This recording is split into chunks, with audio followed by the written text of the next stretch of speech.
Halo Sobat Ngelamun, gimana kabarnya untuk hari ini?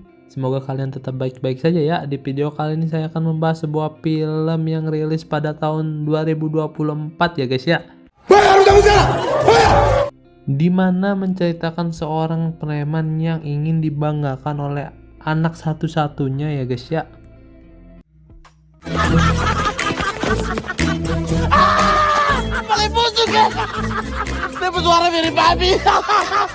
Yang rela untuk melakukan apa saja demi anak perempuannya agar merasa bangga ya guys ya.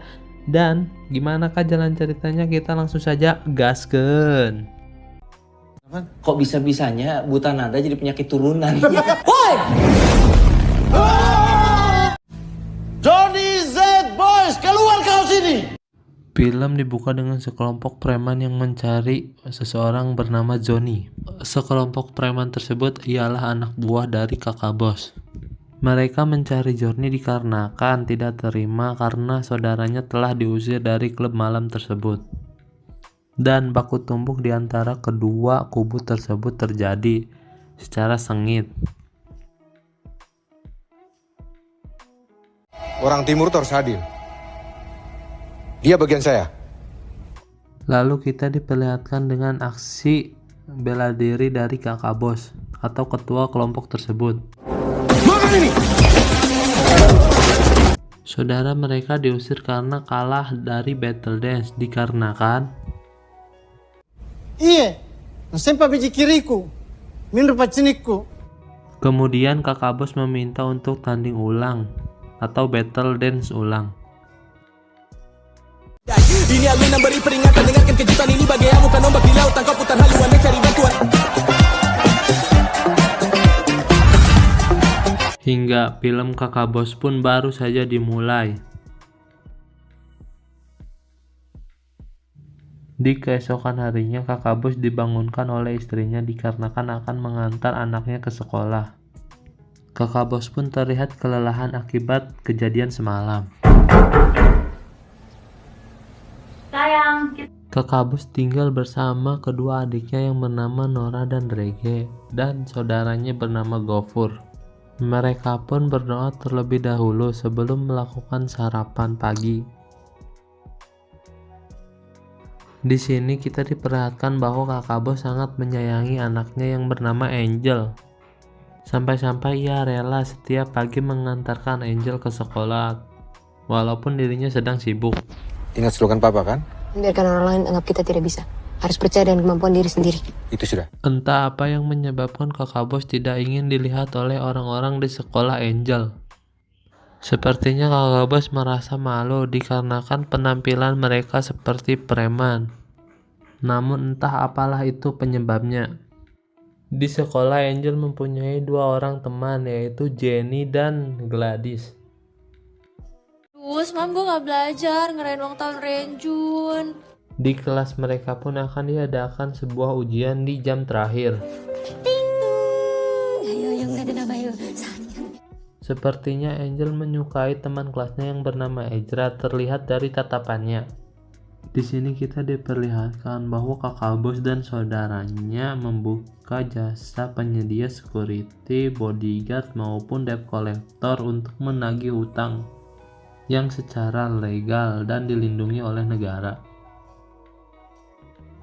Pada malam harinya mereka berkumpul di ruang tengah. Kemudian Angel meminta dari kedua orang tuanya untuk menemaninya di acara sekolah.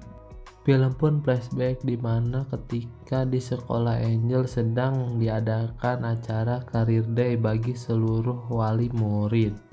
Kemudian kakak bos pun tidak mau kalah dan yang terjadi Tegaskan.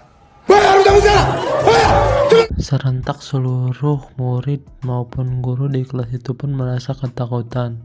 Gara-gara kok itu, berapa anak tidak mau masuk sekolah?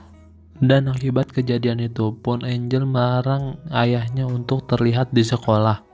Pada malam harinya kakak bos dan istrinya berdiskusi bahwa kakak bos ingin dibanggakan oleh Angel di sekolahannya.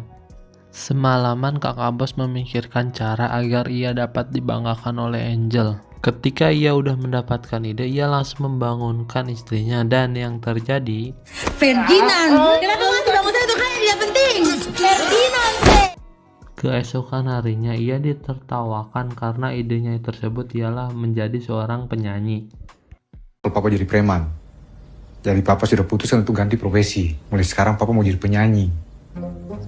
Mereka yang berada di ruang makan tersebut pun merasa kebingungan. Gendang kita tidak kaget. Kan itu masih ada hubungannya dengan pukul-pukul tuh. Kakak, Lalu kemudian scene berpindah kepada sebuah studio musik yang dimiliki oleh Alan, temannya kakak bos. gitu mas. Mas, yang namanya hidup, jodoh, dan mati itu udah ketentuan dari Tuhan. Tak lama dari itu kakak bos menghubungi Alan dan akan mengunjunginya di tempat studio musiknya pada saat itu. Karena perawakan dan teman-teman yang menyeramkan, kakak bos dikira untuk menagih hutangnya Alan. Utang bukannya udah beres ya? Bukan itu. Namun kakak bos langsung mengutarakan tujuan utamanya mendatangi Alan. Saya mau jadi penyanyi. Dengan penuh kebingungan di mata Alan, ia pun mengiyakan kemauan kakak bos tersebut dan bersedia membantunya. Mereka pun akan melakukan tes nada. Kemudian mereka pun melakukan tes nada dan suara kakak bos ternyata Kakak bos sebentar. seketika raut muka orang-orang yang berada di tempat tersebut pun menjadi berubah.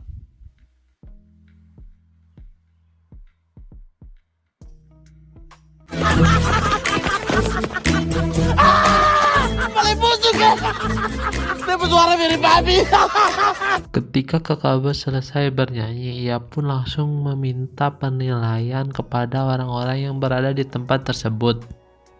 Kemudian orang-orang di tempat tersebut pun bilang suara kakak bos imaging karena mereka takut jika bilang yang sejujurnya. Bagus dari mananya Alan? Suaranya jelek begitu, false, tidak tertolong. Kok bisa dibilang bagus? Mereka pun memikirkan cara untuk memberitahu yang sebenarnya kepada kakak bos.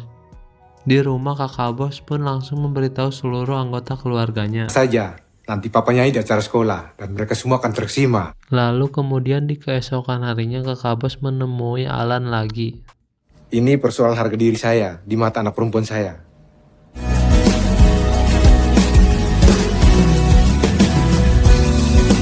Mereka semua pun mempersiapkan single pertama untuk kakak bos. Namun tak lama dari itu kakak bos menerima telepon bahwa ada masalah di lapangan pekerjaannya. Lalu di sana Rege dan Gofur pun akan dikeroyok oleh preman setempat. Tak lama dari itu kakak bos datang untuk melerai perkelahian tersebut. Tapi kalau kau mau ajak ribut, kita tidak surut. Gampang kalau mau berantem. Mereka semua pun berakhir dengan damai. Kemudian di sekolah Ezra mengembalikan buku milik Angel. Naksir gue ya? Tadi. Entah siapa yang bilang ke Ezra, lalu Angel pun langsung menghampiri kedua temannya. Thanks ya. Jadi ngasih gue buku nih. Kebahagiaan Angel pun tidak bertahan lama ketika ia melihat video ayahnya viral. Justru papa itu datang mendamaikan, biar anak-anak di situ tidak berkelahi. Kesalahpahaman pun terjadi antara Angel dan kakak bos. Angel tuh nggak apa-apa preman. Sudahlah, tidak usah lanjut-lanjut buat lagu lagi. Kemudian Angel pun ditenangkan oleh Rege yang bilang bahwa ia harus percaya kepada keluarganya, bukan percaya kepada orang-orang atau video yang singkat di media sosial. Biar yang jadi preman, Rege sama Billy saja. Dan di studio musik, Alan dan timnya merasa kebingungan terhadap suara kakak bos. Sementara itu, dikarenakan kakak bos sangat menyayangi Angel, ia rela kerja malam supaya Angel tidak tahu bahwa kakak bos masih bekerja di bidang tersebut. Roll belakang. Mundur. Sampai-sampai ia rela ketika ia pulang pagi, ia langsung mengantarkan Angel tanpa ganti baju atau mandi terlebih dahulu. Di sini kita sangat diperlihatkan bahwa seseorang ayah sangat menyayangi anaknya dan rela berbuat apa saja demi anaknya, dan harus sembunyi-sembunyi agar anaknya tidak kecewa lagi terhadap pekerjaannya. Bacot! Sini lu ya. Yang penting suami gue happy. Dan namun banyak sekali oknum yang tidak suka terhadap pekerjaan kakak bos dan memviralkannya di media sosial. Namun ketika kakak bos selesai latihan untuk membuat video klip, Angel tiba-tiba mendatanginya di studio musik milik Alan. Ia pun meminta ayahnya untuk bernyanyi di hadapannya. Angel, bagaimana kalau kau lihat dance saja, dance. Enggak. Saya itu datang ke sini buat lihat papa nyanyi. Ya, kita semua tahu bagaimana hancurnya suara kakak bos saat bernyanyi. Jadi sampai mati. Kakak bos sekarang sudah tidak mau bunuh orang. Semua orang yang berada di studio musik itu takut kebohongannya terbongkar, namun yang terjadi, Amazing. Angel pun malah memuji suara kakak bos untuk menjaga perasaannya. Kok Angel bisa bilang suara kakak bos bagus sih? Alan dan timnya pun kebingungan, namun ia bersyukur karena kebohongannya tidak terbongkar di hadapan kakak bos. Setelah di rumah, Angel meminta Reggie untuk menemaninya keluar rumah. Kakak bos dilarang untuk ikut karena Angel ingin pergi berdua saja bersama Reggie. Angel bangga sama saya.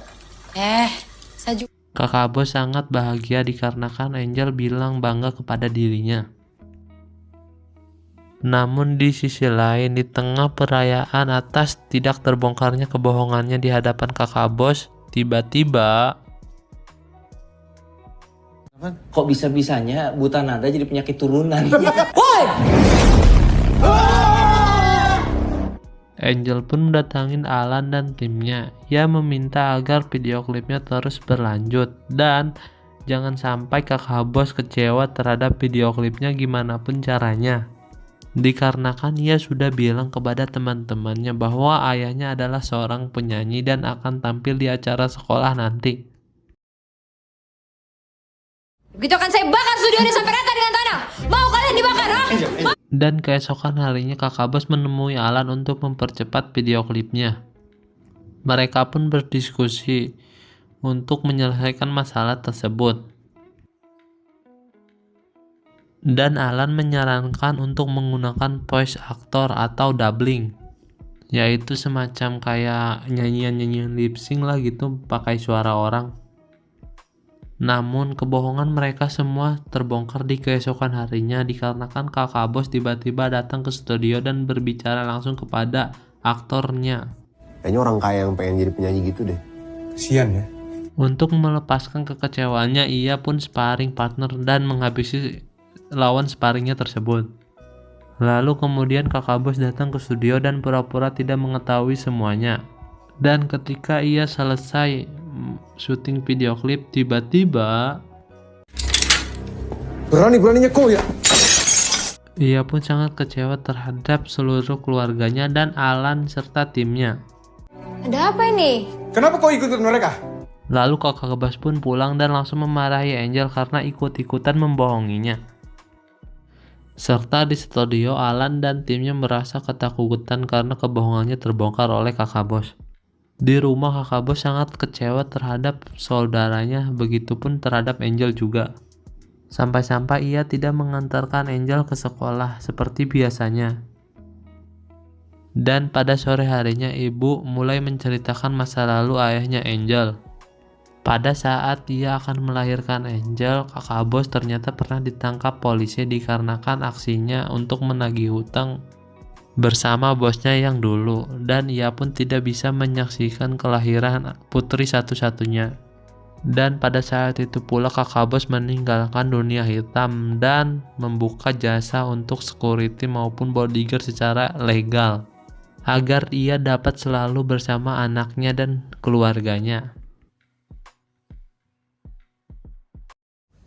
Itu Angel ada tulis apa kah? Kemudian di keesokan harinya, Angel mengirimkan surat kepada kakak bos. Kita bicara baik-baik ya. Kemudian di kantor, Gopur menerangkan bahwa ia tidak ada niat buruk terhadap kakak bos, hanya ingin menjaga perasaannya dan agar kakak bos tidak kecewa. Kemudian di studio musik, Alan mendapatkan pesan dari kakak bos yang akan mendatanginya. Kakak bos, ampun jangan bunuh saya. Kemudian kakak bos meminta tolong kepada Alan, dan Alan pun mempunyai sebuah ide. Saya masih cukup layak untuk tampil di acara sekolahnya Angel. Kemudian hari pementasan pun tiba, di mana Angel akan tampil sebagai pembaca puisi.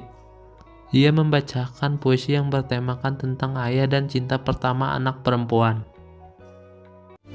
Ale akan selamanya jadi cinta pertama dan kebanggaan. Seharusnya penampilan Angel itu penampilan yang terakhir, namun tiba-tiba Dari timur kita terjang, cuma Tuhan yang tahu. tiba-tiba kakak bos dan seluruh anggotanya tampil di hadapan banyak orang, dan membuat orang-orang yang berada di studio itu pun sangat terkesima terhadap penampilan apik dari kakak bos dan teman-temannya. Begitupun Angel yang merasa bangga terhadap ayahnya. Dari kejadian tersebut, hubungan Angel dan kakak bos pun membaik dan tidak harus sembunyi-sembunyi mengantarkan Angel ke sekolah. Dan film pun selesai. Oke guys, gimana alur cerita untuk kali ini ya guys ya. Hikmah dari film ini kita dapat mengambil kesimpulan bahwa seorang ayah rela melakukan apa saja demi putri atau anak semata wayangnya. Bahkan ia dapat meninggalkan pekerjaannya demi seorang anak agar ia dapat dibanggakan oleh anak perempuannya ya guys ya. Oke, jika kalian suka dengan video ini, jangan lupa untuk like, comment, and subscribe ya guys ya. Sorry atas kekurangan-kekurangannya, saya pamit.